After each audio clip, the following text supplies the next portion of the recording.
Hello दोस्तों, स्वागत है आप सबका मेरे यूट्यूब चैनल में। अगर मेरे दिए हुए सारे वीडियो आपको पसंद हैं तो प्लीज़ मेरे वीडियो को लाइक करिए और मेरे चैनल को प्लीज़ सब्सक्राइब करिए, जिससे आगे भी मैं इसी तरह की जानकारी आप सबको देती रहूं। चलिए स्टार्ट करते हैं। आज का मैं वीडियो लेकर आई हूँ निर्जला एकादशी के व्रत की जानकारी को लेकर के। तो स्टार्ट करते हैं। एकादशी व्रत 18 जून 2024 को है, जो कि सुबह से ही मतलब इसका लग जाएगा, पूरे दिन ये रहेगी। और इसका जो पारायण का समय है वो है 19 जून को। तो सब 19 जून को कब पारायण करें ये सब आगे मैं आपको वीडियो में अपने बताऊंगी। इसकी सबसे पहले बताती हूँ निर्जला एकादशी व्रत। इसमें क्या होता है कि एक साल में 24 एकादशी पड़ती हैं, लेकिन सबसे बड़ी एकादशी इसी को माना जाता है। और इसका महत्व इतना होता है कि अगर आप 12 एकादशी नहीं रह सकते हैं तो केवल इस एकादशी को करने मात्र से आपको पूरी 24 की 24 एकादशियों का फल मिलेगा। इसलिए, और इसको निर्जल इसलिए भी कहते हैं दोस्तों, क्योंकि ये बिना जल का को ग्रहण करे बिना रहा जाता है। जल को इसमें स्पर्श केवल दो चीज़ों में करेंगे, एक स्नान आदि में और दूसरा आचमन के लिए। और जल को नहीं टच भी नहीं करना है, मतलब पीने तो बहुत दूर की बात है, टच भी मत करिए, आपके लिए वो ज़्यादा अच्छा है। इसका चलिए बताते हैं कैसे इसकी विधि करेंगे आप। सुबह ब्रह्म मुहूर्त में उठिए, फिर स्नान आदि करके भगवान विष्णु के सामने बैठकर व्रत करने का संकल्प जरूर करें। कोई भी व्रत हो तो उसके सबसे पहले मतलब सुबह उठ के संकल्प जरूर करना चाहिए कि मैंने आज आपका व्रत किया है। तो इसमें मैंने आपको बताया जैसे कि स्नान और आचमन के अलावा अगर आप जल का स्पर्श नहीं करते हैं तो ये उत्तम है। और इसमें क्या, इस पूरी एकादशियों का फल इसमें मिलता है। तो इसलिए दोस्तों इस एकादशी व्रत को ज़रूर करना चाहिए। ये लोग जैसे जो लोग सोचते हैं कि हम एकादशी व्रत उठाना चाहते हैं, पूरी एकादशी रहेंगे, तो अगर आप इस निर्जला एकादशी से व्रत उठाते हैं तो ये अति उत्तम है। इसी से आप सारी एकादशी का व्रत शुरू कर सकते हैं, क्योंकि ये शुक्ल पक्ष की भी है और इसका महत्व भी ज़्यादा है। और ये बड़ी एकादशी भी इसको कहते हैं, भीमसेनी भी एकादशी इसलिए कहते हैं इसको, इसलिए आप इससे शुरू कर सकते हैं।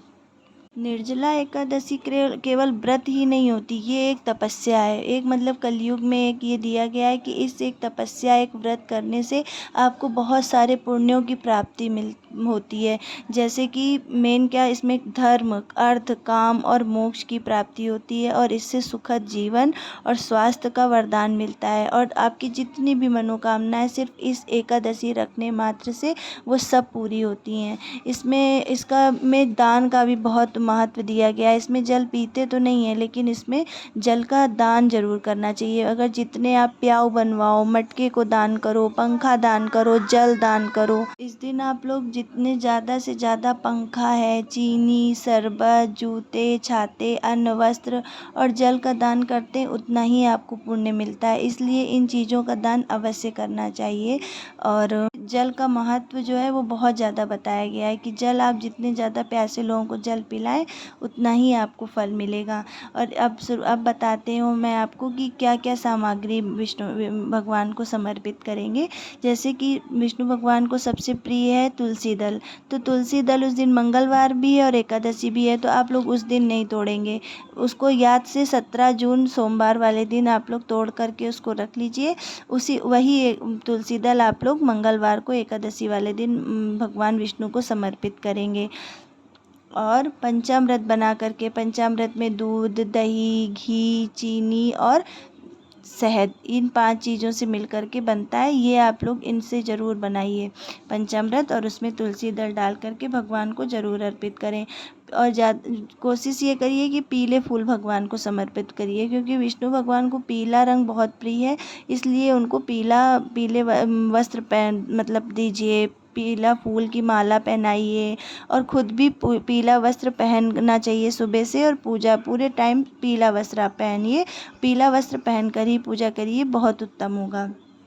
और दोस्तों आपको ये भी याद रखना है कि इसमें अक्षत नहीं चढ़ाते हैं भगवान को, और ख़ास तौर से एकादशी को तो बिल्कुल भी नहीं चढ़ाते हैं। और वैसे भी कोई भी विष्णु भगवान की पूजा हो तो उसमें चने की दाल उनको चढ़ाते हैं, समर्पित करते हैं, और कुछ भी नहीं चढ़ाते। मतलब अक्षत तो बिल्कुल मना है, इसको मतलब नहीं छुआ जाता, नहीं इनको चढ़ाया जाता है। चलिए दोस्तों, मैंने आपको ये सब जानकारी दी। बताइएगा दोस्तों कि मेरा ये वीडियो आप सबको कैसा लगा, मेरी हुई दी जानकारी आप लोगों के कितने काम आई। चलिए नमस्कार दोस्तों, प्लीज़ मेरे